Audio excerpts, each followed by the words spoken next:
G'day everyone, it's Justin and Scott, two dads again from BRRRRM Australia, and we're coming to you today with the 2021 Mini Clubman John Cooper Works Pure.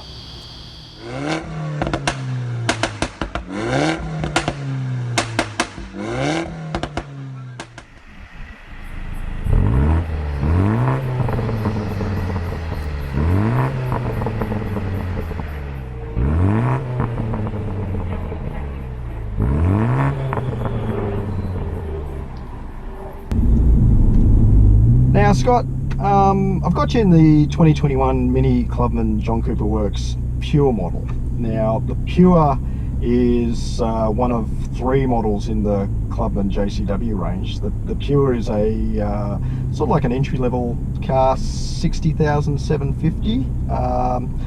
It then jumps up to what's called a classic, a John Cooper Works Classic, which is about 65,300. And then jumps up to a John Cooper Works Signature model, which is 68,900. Now the Classic and the Signature are probably like luxury and luxury plus. They come with leather and 19-inch wheels and all sorts of options and things you can get on them. But the Pure, I reckon, is the best value for money car in the range there. I mean, compared to that GP we drove the other day, 60,750, the GP 63,990. You know, pretty close in list prices there. But thinking about the Clubman, I don't know, the Clubman's been around for a little while. I don't know if you're aware that the original came out in 2017. The John Cooper Works model had then 170 kilowatts, and it was upgraded late 2019 to 225 kilowatts. Can you notice that in the car? Absolutely. I was staggered by that figure. There's such a big jump from model to model in terms of power. But yes, yeah, you can certainly notice it. So yes, I've just put the car in sport mode and taken it over across to the manual setting. So yeah, just loving changing up and down the gears. The engine note is just fantastic, and geez, this thing just kicks. It is terrific. So yeah, we're really great comparison between the GP that we had a few days ago. That you know, it's an interesting car. As you said, the list price only about 3k different or something. That car had everything, you know, a lot of stuff stripped out, you know, like important things like back doors, back seats. There's quite a bit of safety features, even things like a rear camera. So we noticed that, right? So deliberate, right? It was trying to make it lighter. We saw there was a huge difference in the weight. We're talking 200 plus kilos lighter. So that car that was very track focused, very missing a lot of things that we've probably come to be used to. And stepping back into this today, I've got to say, you just called this entry level, right? And I don't call this car entry level on any level, because it feels really luxe when you get back inside it. Well, it's entry level for a John Cooper Works model in the Clubman range, mate. So yeah, you can get cheaper Clubmans, but they're probably not as fun as what you're in today. Yeah. This is fun. It's got a smile on my face. So mate, let's have a chat about value for money. Now, like as we said, like the Clubman John Cooper Works isn't a track focused car. It's a more practical car because the body shape is well, I suppose you call it a bigger Mini, you know, a maxi Mini, I suppose.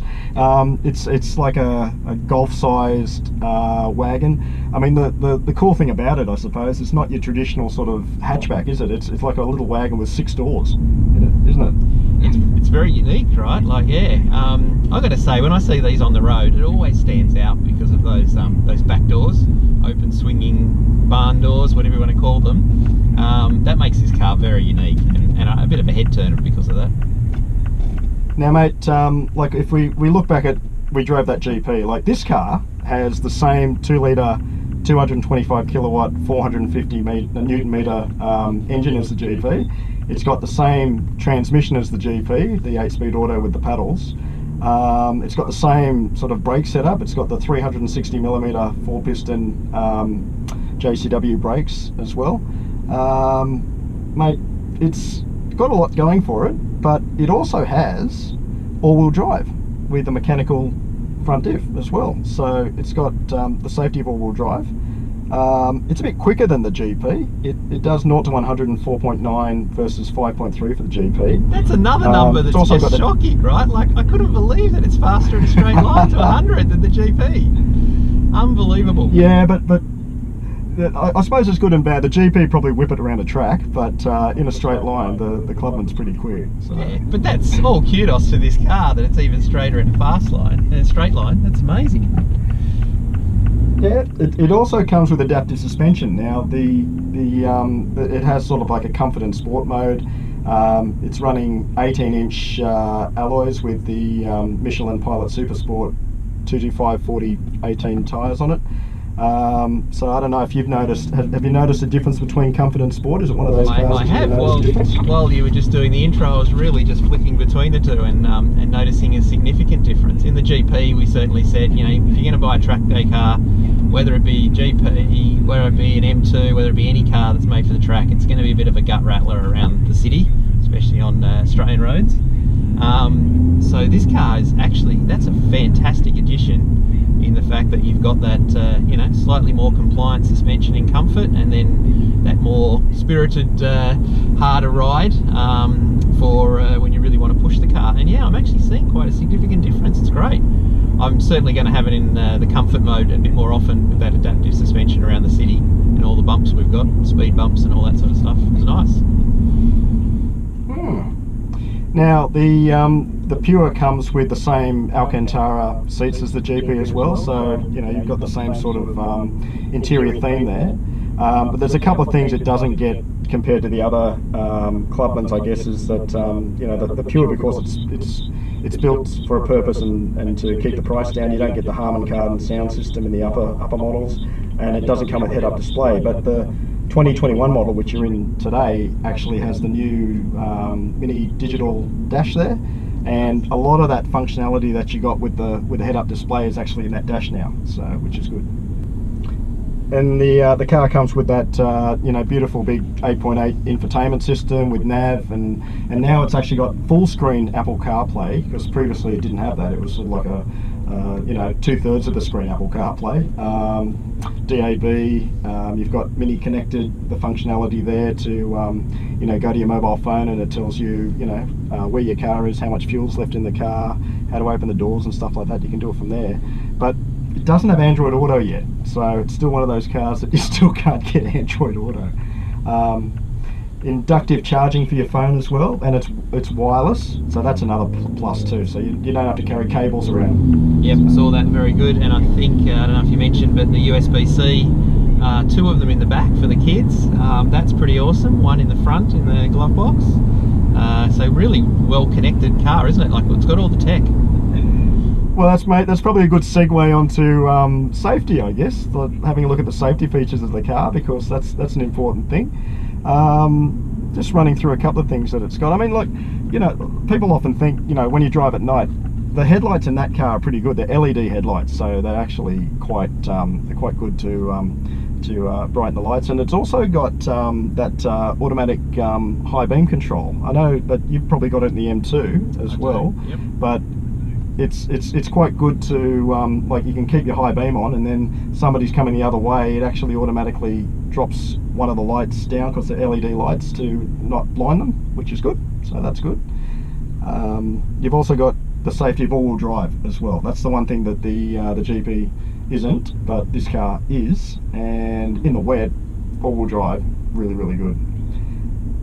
Yep. You also get the plethora of airbags in the car as per usual, but again, front and rear parking sensors with automatic parking assistant. You get a reversing camera in this one. You get autonomous emergency braking. You get the adaptive cruise control with stop and go. And the other good thing, the front camera-based speed limit info. Have you noticed that when you drive it? Like, if you're going through a school zone, it'll pop up with the 40 k an hour yes, on the dash. I did. I needed that when I went past that highway patrol. Yep, absolutely. Yep. Tell me what speed limit was in that street. It's classic Sydney streets. They go from 40 to 50 to 60, different times of the day. So yeah, that's an excellent feature to have. Yeah, so it's pretty loaded with lots of good safety features, this car too. So that's good. Now, Matt, another criteria that we're going to have a chat about: family friendliness and practicality. I mean, you touched on it a little bit before, but you know, the great thing about this car, it's got rear seats and it's got rear doors. Let's have a chat about the barn door versus a regular hatch sort of setup. Like, it's the only car around that has those sort of barn doors that sort of open wider rather than so, you know, they open horizontally rather than vertically. What are your thoughts on that? Do you like them or not? I can see why it's quite practical for this car, because it's quite a low car. We're talking about a Mini, right? So if you have the traditional hatch at the back coming up, it's going to still be quite low, so you could still easily hit your head. So that's one potential advantage of those. Yeah, I suppose we did have a chat about if you're at the shopping centre and stuff and you're parked up against a concrete wall at the back or another car, it gets a little bit difficult to open them up. You could be a little bit limited on space. I think the fact the size of the car means that you always have a fair bit of space in a car park anyway, so I don't know if that's a big deal. I like the look of them. I think it's unique. It gives this car personality. So for me, I'm good with them. Yeah, I suppose it's like one of those features in a car that, like, if you own the car and you're getting used to it, it becomes second nature, I suppose, doesn't it? Maybe you just nose the car in instead of reversing it into parking spots so you can utilise those doors, isn't it? So. Correct. Yeah, no, I don't think it'd be an issue living with it at all. And I've got to say, in the boot, just while we're on that, like the practicality inside there is fantastic. It's got a section underneath the floor so you can hide away your more valuable stuff, big pockets, shopping bag hooks. They've really kitted that out well and made it very useful and practical. Yeah, and those back seats fold down too, so it actually stretches out quite a lot. So you know you can actually utilise it as a mini wagon, which is good. So pardon the pun, but yeah, okay. Mate, how did you find sitting in the back though? Like how tall are you? So I'm 6 foot. I had the driver's seat in my driving position, so I had it fairly much all the way back, if not all the way back. When I sat in the back, and you'll see the images that I still had an inch or so of leg room. I had about an inch or so of headroom, so yeah, I fitted in quite easily. I think 2 people in the back would be very comfortable. I did notice that width-wise though, you wouldn't, you know, you could do the 3 sort of younger kids. You're probably going to really be a little bit tight on 3 adults. Yep. Okay, all right, that's interesting. So the car is actually it's pretty practical, but it's not like large wagon size or anything like that, is it? So that's right. No, you wouldn't expect it to fit 3 adults, but yeah. So it's I think it does too really well. Okay, let's have a quick chat about the other criteria: running costs, warranty, servicing, stuff like that. Now the car comes with a 3-year unlimited K warranty, and like I think that's like we've both said it before, that's probably getting to be not as good as some of the other car companies now. Like some of the competitors have minimum 5-year unlimited K warranties and things like that now. You know, some are even up to 10 years in Australia, aren't they? So yeah. Yep, I think the standard is minimum 5, so I think 3 is a little bit disappointing. Yeah, I'd hope to see that changed in the near future. Yep. I think on top of that I think the servicing packages and things like that, they've got a good range of those, and you know they can be prepaid or negotiated as part of the sale. So that's probably where they come. They pitch up a bit better to a higher standard. Yeah. And the servicing's actually condition based. It's not just based on K's or time and that. It's just depending how you drive the car is when the car tells you it needs a service, isn't it? So that's good. Yep, absolutely. Yep. So I think we always suggest people try and wrap that free servicing or those service packages into their deal and get them as cheap as possible. That would be our one little tip for people.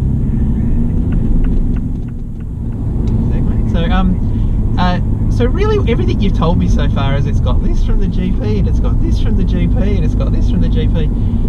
It feels like we've got a lot of the great stuff from the GP, and we've really just fixed the one problem we had with the GP, which is it was designed for the track and to be light, right? So it was great, but we didn't know whether we could live with it in our garage if we didn't have a 2 or 3 car garage because of its practicality. This one solved all the practicality stuff, added back in some of the safety features. It's $3 cheaper, it's still faster in a straight line. Oh my goodness, you're selling quite a compelling package. Now Scott, we've come to that stage of the review where we talk about X factor, and that's like, is it a kind of car that you would park, look back at, check yourself out in the reflection as you're driving past? Is it one of those kind of cars? What do you think? Short answer is yes, and the reasons, you know, we've got optional stripes on this car, give it that really sort of sporty look, different look. We touched on the barn doors at the back, you know, those opening doors. That's really unique, right? Like pretty crazy good stuff, right? This is the car that really only has that. So again, it's something that's unique to this car. So I think this car has enough unique features to be absolutely have X factor in bucket loads. Okay. Yep. Interesting. I think, you know, for me, I guess, you know, it's one of those either love it or hate it type of cars. I think Minis you're either like a Mini person or you're not, is it? Like, you know, because Minis with their styling, it's pretty out there, it's pretty outlandish. So I'm not sure, you know, like you said, like some people might like it, some people might not. So yeah. Yeah, I think that's true of Minis, but I think Mini's taken a lot of brave design decisions with this car. And so they probably, you know, anytime you make brave decisions, and we want car manufacturers to make brave decisions, then they're going to alienate part of the buying community, but I fully applaud this car. So in summary, what do you think? Is it worthy of a GP sort of DNA sort of car that you get the practicality? What do you think? Oh yeah, absolutely. Driving is so much fun. I think it's got all those extra things we talked about: extra security, extra features inside, extra driving aids. We've got the adaptive suspension. It's faster in a straight line. I've got to say, I'd probably choose this car. Yeah. Yeah.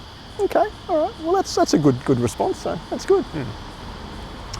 All right, everybody, we'd probably just like to put out a big thank you to our friends at North Shore Mini Garage for the loan of the Clubman.